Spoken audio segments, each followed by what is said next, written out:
What does the play Les Miserables have to do at all with success?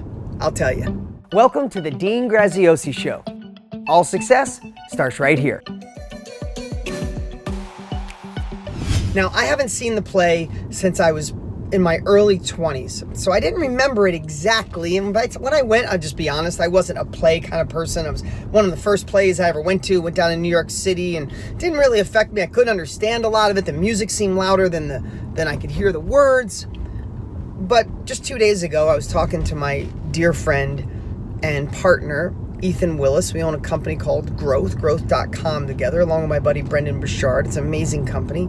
We teach high performance habits. And Ethan is not only one of the most amazing men I've ever met, amazing husband, amazing father. He's got 7 children. Yes, you heard me right. 7, I did it wrong. Yeah, 2 and 5. 7 kids. When him and his wife, they go someplace, they need 9 people in the car, 9 people for reservations. Think about that. And he runs it like clockwork. It's unbelievable. And runs our business like clockwork. And runs so many other things. So I'm having a little tough time with my son, who's 9. It's just my daughter, so easy to have this relationship, so easy to just communicate. But with my son, sometimes it's like oil and water. I say something and we just butt heads, and it's breaking my heart. He's him and my daughter are the love of my life. They're just amazing. And if you're a parent, someday you'll know this. If you're not, that when you're off with your kids, and if you're a kid and you don't, and you got to realize this with your parents, when you're off with them, when you don't feel connected, it bugs the hell out of them. They love you to death. So anyway, I don't mean to digress, and I'm not going to go deep on being a dad. I love it, but maybe that's not you yet. So I'm not going to bore you with it, but I want to teach you the lesson about success. Because here's the thing, I talk about this every week. It all goes together. If I could hand you $1 million, but your life was going to be miserable and you had no happiness and joy, would you take it? If I was going to hand you $1 million and I said you can have 10 million, but you're not going to have real love in your life for the next 20 years, would you take it? I doubt it, because it's lonely. Money doesn't solve problems. It makes things a lot easier in life, but it doesn't solve the issues. The thing I love about money is money gets all the other crap out of the way so we can work on us, so we can become a better version of ourselves. But why not do it at the same time? In fact, why not make more money faster by having all the areas of success dialed in your life? Okay, so now that I went on that rant, let me tell you what the heck Les Miserables has to do anything. So I tell my buddy Ethan, circling back around, because I respect his father, and we share parenting advice all the time. I tell him about my son, how we butt heads. And he shares with me on how sometimes with a child like that, and he has one like that, he has a son like that as well. I mean, he's pretty much got a child that's every version, right, when you have 7.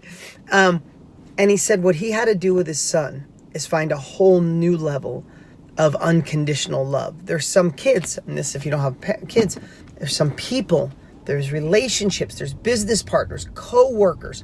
Sometimes they push you subconsciously to see how far they can go, and you still are there for them. You still love them. And that's what, in Ethan's opinion, and he was 100% right, is my son is doing. He'll poke, he'll do things and kind of push me away. So he tells me the story of Les Miserables.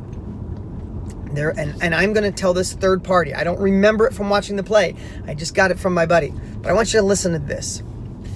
He said there was a guy that went to prison for being a thief and a criminal. This is, way back hundreds of years ago. And when you got out of prison, then they gave you a tattoo. So everybody knew you were in prison. Everybody knew you did wrong. And everybody shunned him. And everybody wouldn't give him a job. And girls wouldn't date him. And people wouldn't be friends with him because he had this tattoo that he was in jail. So people were treating him exactly as he would expected. And then that's what he expected of himself. So with nobody treating him well, he went, a priest found him. Again, I'm telling this third party. If you saw the play, you know it better than I do. But a priest found him and invited him into his home and into the church. And took care of him and gave him food and gave him friendship. And what did the guy with the tattoo do? One night, he packed up a pillowcase and took the silver, took the dishes, took this plates, took the silverware, everything, and robbed him and left, because that's what he felt of himself. He gets a mile down the street, cop grabs him, notices the silver, knows who he is, and brings him back to the priest. This guy who took him in when no one else would. This guy who gave him love and gave him friendship and fed him. And he puts him in front of him and says, "We found him. We're going to put him back in jail. He stole your silver." And the priest looked at the man who stole this stuff and said, "Oh, I can't believe you left so quick. You forgot the candlesticks." And he took the bag of stolen stuff and he put more in it.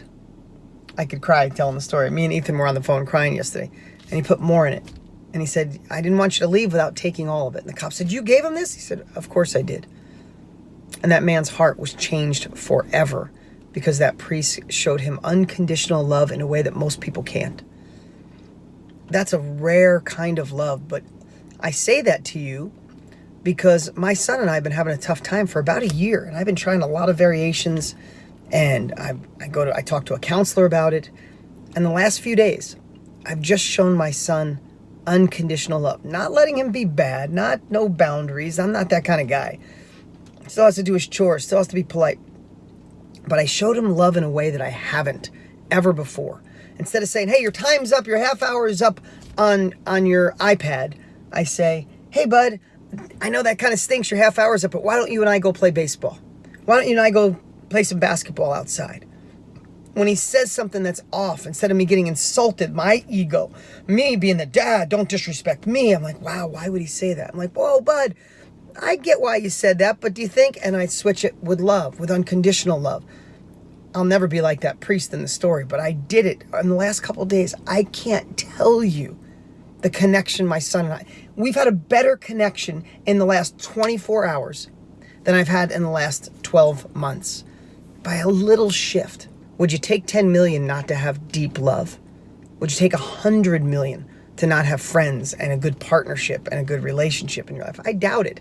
I don't want you just to be wealthy. I want you to be wealthy, abundant, joyful, and light up other people, light up rooms, light up your family, be the inspiration, be the light in a dim world. We are the ones that can keep this world alive because we're not looking through the glasses of what's wrong. We're looking through the glasses of what's right. And a big part of that is love. So how in your life today, this week, this month, could you be more like that priest? How could you forgive people in your life who made mistakes? How could you love them for the person they are, that no matter what they do, if they're the person you love, family, parents, kids, spouse, what could you do to love them unconditionally so they feel better about themselves? That man's heart was changed forever because he felt better about himself. He felt worthy. This priest gave me a shot. He didn't put me in jail. He gave me more. How could someone love me that much? You have to love yourself more. Give some more unconditional love and love yourself more. You deserve it. There's only one of you in the whole entire world. You were made perfect, exactly the way you're supposed to. Now go out and crush it. It's time to reach your full potential.